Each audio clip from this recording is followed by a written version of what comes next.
सबसे पहले तो हम थोड़ा सा लाइट में पंप का क्लासिफिकेशन बता रहे हैं, लाइटली, डिटेल में नहीं, डिटेल बाद में थोड़ा सा।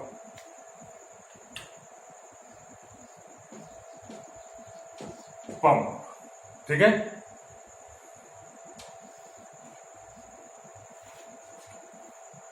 Positive displacement,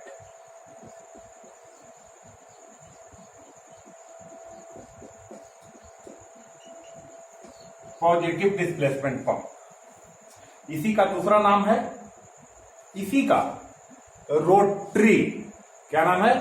rotary, positive displacement या रोटरी पंप।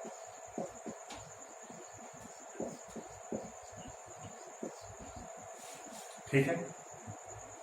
एक तो पंप का ए टाइप हो गया, एक ही नाम है दोनों।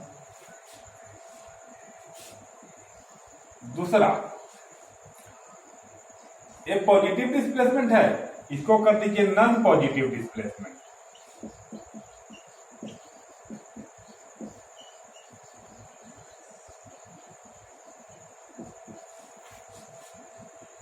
या कोई कोई किताब में लिखेगा रोटोडायनेमिक पंप, रोटोडायनेमिक पंप। कंफ्यूज नहीं होना है। सारे किताब जो है, कोई कुछ लिखता है, कोई कुछ लिखता है, और बच्चे हो जाते हैं कंफ्यूज। जिनको दुनिया भर की किताब पढ़ने की कैपेसिटी नहीं है, टाइम नहीं है, किताब नहीं है, समय नहीं है, दिमाग नहीं है, वो हो गए इसी में कंफ्यूज। ठीक है। पॉजिटिव डिस्प्लेसमेंट या उसको rotary pump, non positive displacement या रोटोडायनेमिक पंप। अब देखिए, रोटोडायनेमिक का मतलब क्या होता है? नॉन पॉजिटिव डिस्प्लेसमेंट का मतलब हमने पिछली वीडियो में क्वेश्चन के हेल्प से बता दिया था। पॉजिटिव डिस्प्लेसमेंट का क्या मतलब होता है वो हमने बता दिया था।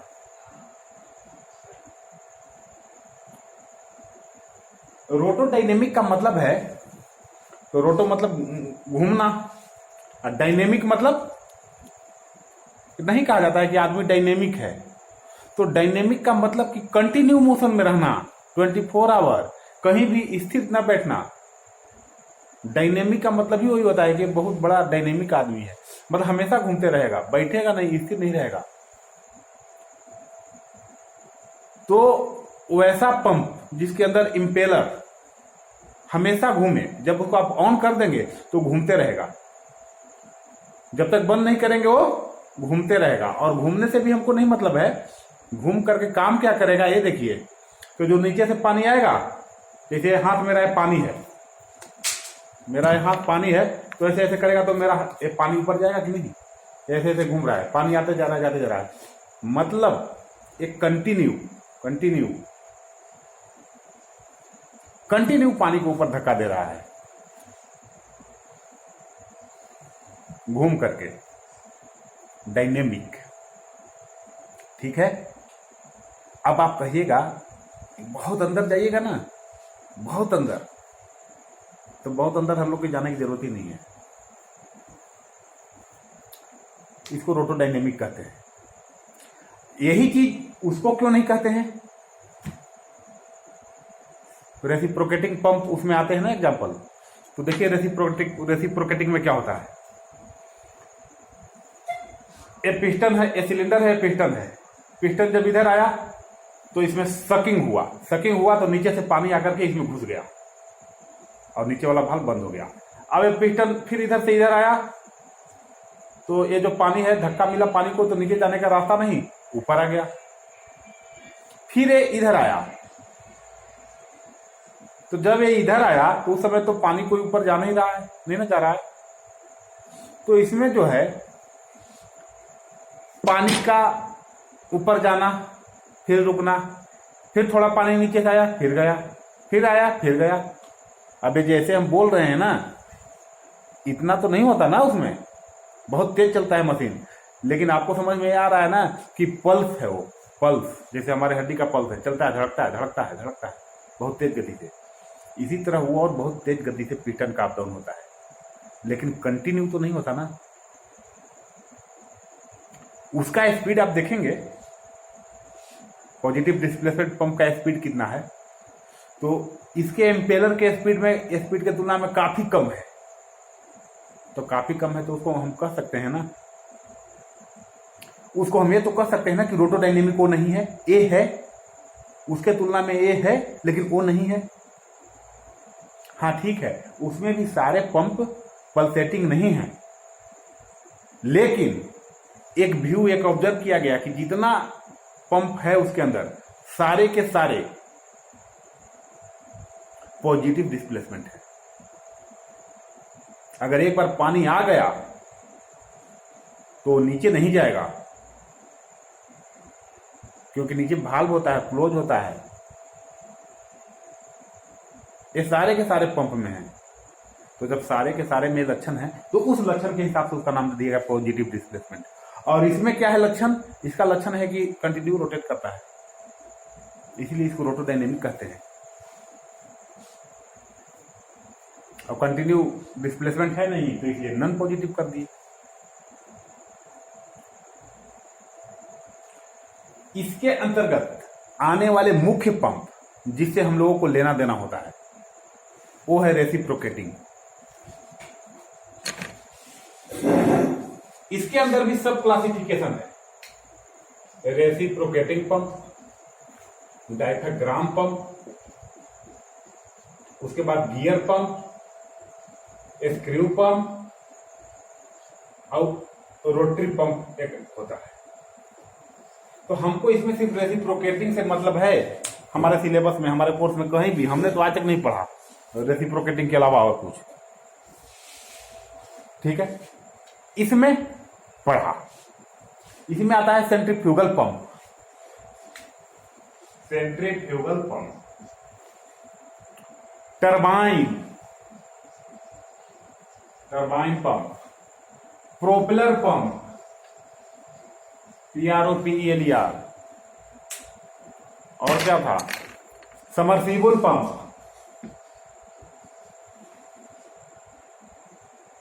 ठीक है ना। ऐसे है, कहीं कहीं किताब में आप पढ़िएगा तो कंफ्यूज कर देगा आपको, कहीं कहीं लिखेगा इसके 3 हैं, इनके 3 टाइप हैं। कौन कौन भाई, तो रेडियल फ्लो, उसके बाद एक्सियल फ्लो, उसके बाद इन दोनों का मिक्सअप, मिक्स फ्लो पंप। मतलब इतना कंफ्यूज होना है कि कहिए मत। अब रेडियल फ्लो को ही हम सेंट्रीफ्यूगल पंप बोलते हैं, तो कंफ्यूज नहीं होना है। एक्सियल फ्लो को तो एक्सियल ही बोलते हैं, पढ़ा भी आपने कि सबसे ज्यादा डिस्चार्ज कैपेसिटी होता है। मिक्स फ्लो पंप इन दोनों का मिक्सचर है, इन दोनों का लक्षण रखता है। टरबाइन पहले यूज होता था, और पहले सबसे पुराना पंप है टरबाइन। टरबाइन को देख के ही सेंट्रीफ्यूगल पंप बनाया गया। समरसेबल नया इन्वेंशन है। तो कंफ्यूज नहीं होना है, नाम में अक्सर लोग कंफ्यूज कर जाते हैं। जितने तरह के क्वेश्चन बैंक लिखने वाले भी होंगे ना, वो कहीं रोटरी लिखेंगे, कहीं पॉजिटिव डिस्प्लेसमेंट लिखेंगे, कहीं कुछ है, सब एक ही चीज। कंफ्यूज नहीं होना है, ठीक है। आगे देखते हैं क्वेश्चन, देखते हैं और क्वेश्चन के हिसाब से फिर चर्चा करते हैं। चलिए कुछ क्वेश्चन देखते हैं। कह रहा है कि वॉल्यूट टाइप और डिफ्यूजर टाइप पंप में क्या अंतर है। तो वॉल्यूट आ जाएगा ना। अब बताइए ना, इतना सारा पंप का नाम सुने, अब उसके बाद हम सुन रहे हैं वॉल्यूट type. Diffuser type, vortex type. दिमाग खराब करने वाली बात है कि नहीं है? लेकिन अगर कॉन्साइज तरीके से पढ़ा जाए ना, मेहनत करके, कहाँ कहाँ क्या क्या लिखा है मिला के, तो बड़ा समझ में आ जाता है कि अच्छा ये चीज़ है, और कहीं इकट्ठे लिखे नहीं रखते। तो देखिए, सेंट्रीफ्यूगल पंप, इसको कहते हैं क्या? Radial flow pump. और रेडियल फ्लो का दूसरा नाम सेंट्रीफ्यूगल है। सेंट्रीफ्यूगल मतलब सेंट्रीफ्यूगल फोर्स के सिद्धांत पर वो काम करता है, और उसमें जो पानी का फ्लो है ना, वो रेडियल डायरेक्शन में होता है, तो पानी के फ्लो के आधार पर रेडियल फ्लो नाम दे दिया गया। इन साइंटिस्टों को इतना नाम नहीं देना चाहिए, एक नाम से काम चलाना चाहिए इनको। अब इस रेडियल फ्लो पंप, या कह लीजिए सेंट्रीफ्यूगल पंप,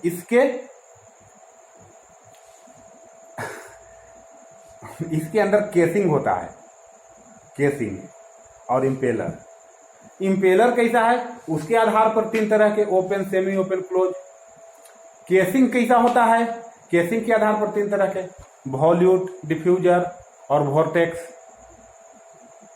तो जो इंपॉर्टेंट है, जो आता है, हो जाएगा सब कुछ। 200 क्वेश्चन का आप प्रैक्टिस करेंगे ना, सब दिमाग में, कोई कंफ्यूजन नहीं। देखते हैं इस टर्म को।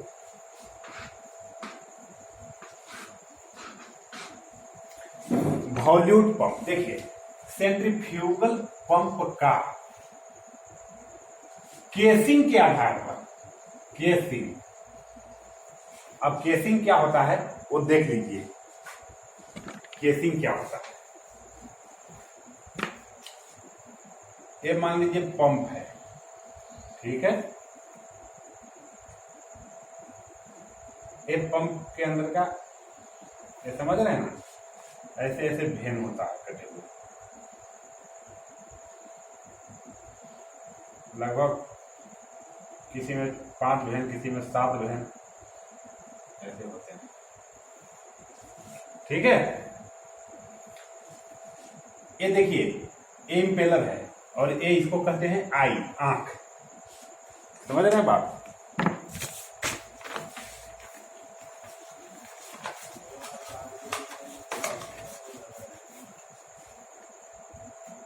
ऐसे समझ लीजिए, ये साफ्ट है, ये क्या है? लोहे का साफ्ट रड, साफ्ट। इस पर ये इम्पेलर नट बोल्ट से बंधा है, ये साफ्ट घूमता है, तो ये भी घूमेगा, ठीक है। तो साफ्ट घूमता है, साफ्ट के बीच में छेद है, और फिर क्या हुआ है कि यही छेद ऐसे मुड़ गया है नीचे आकर के, ऐसे करके नीचे, और चला गया है सक्शन पाइप में, ग्राउंड वाटर में।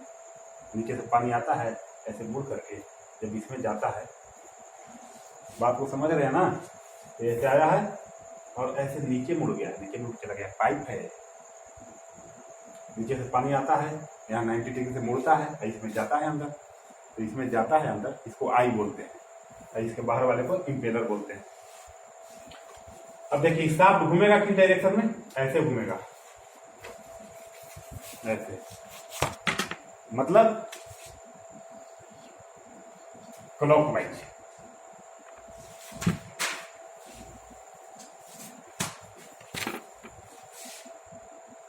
पिछली क्वेश्चन में हमने बताया था,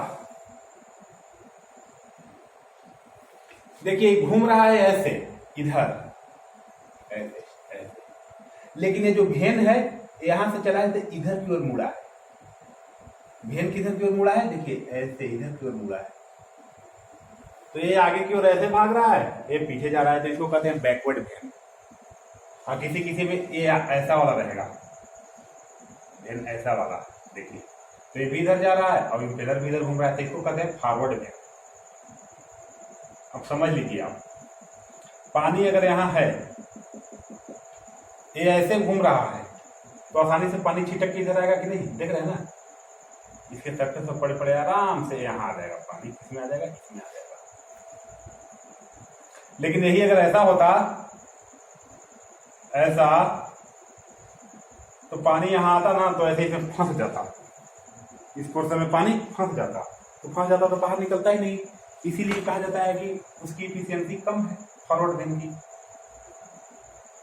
चलिए, ये है इम्पेलर, इसके ऊपर होता है केसिंग। केसिंग का मतलब इसकी घेराबंदी। केसिंग का मतलब आप समझ लीजिए ऊपर से बंद, ऊपर से भी बंद और इधर से भी बंद और इधर से भी बंद, और बीच में इम्पेलर है बंद, नीचे पाइप का रास्ता है बंद, नीचे चला गया ग्राउंड में, पाइप चला गया है नीचे अंडरग्राउंड में, और ये ऊपर से डिस्चार्ज के लिए जो नीचे जाएगा ऊपर जाएगा। एक केसिंग हो गया। अब देख लीजिए एक केसिंग एक्चुअल में होता कैसा है। इस आधार पर भी 3 तरह के, इम्पेलर के आधार पर 3 तरह के, केसिंग के आधार पर 3 तरह के, पढ़ते पढ़ते दिमाग खराब, किसके आधार पर कितने प्रकार।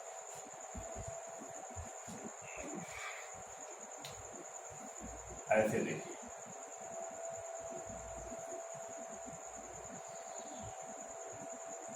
देख रहे हैं, ये देखिए, देख रहे हैं, यहां से चलिए,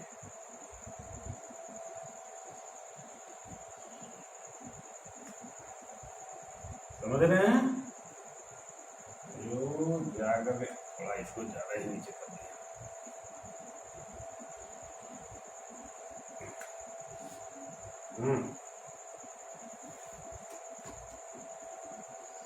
कहीं भी आप देखिएगा ना तो पंप का फिगर आपको ऐसा ही दिखेगा, मतलब यहाँ पे आते बढ़ता है भाई, कंटिन्यूअसली बढ़ते रहता है, समझ गए।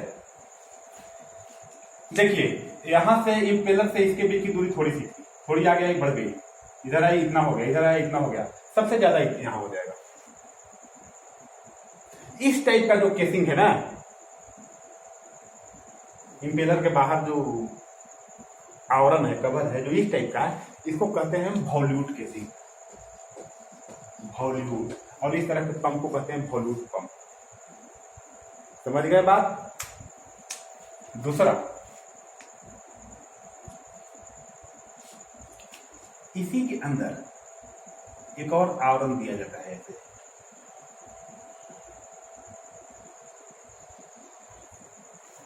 इसको कहते हैं वोर्टेक्स। ये पूछता नहीं है ज्यादा, ठीक है। अब एक दूसरा जो है, दूसरा नहीं तीसरा, दूसरा तो हो गया,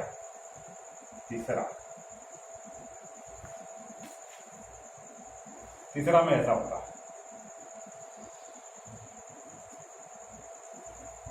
देख लीजिए ध्यान से, नहीं देखेंगे ध्यान से तो हो जाएगा गड़बड़। हमारा तो जो है जवानी खराब हो गया पढ़ते पढ़ते, ठीक है ना।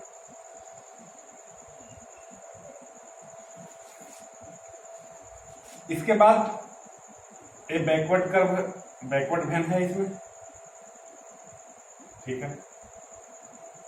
ये इधर है, एक क्या करता है इसमें, एक डिजाइन, अलग ही डिजाइन बना के एक पंप आता है, उसमें फिर इधर एक ब्लेड लगा होता है, ऐसे ऐसे ऐसे ऐसे ऐसे, ये इधर से इधर आया तो यहाँ से ऐसे एक ब्लेड का डिजाइन रहेगा, ठीक है।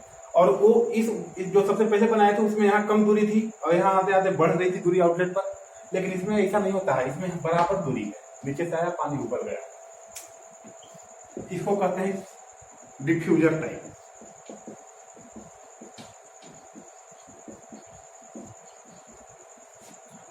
अब सिंपल भाषा में समझ लीजिए, नहीं तो बच्चों को आ जाता है डिफ्यूजर। अरे भाई टाइम बहुत हो गया, नेक्स्ट में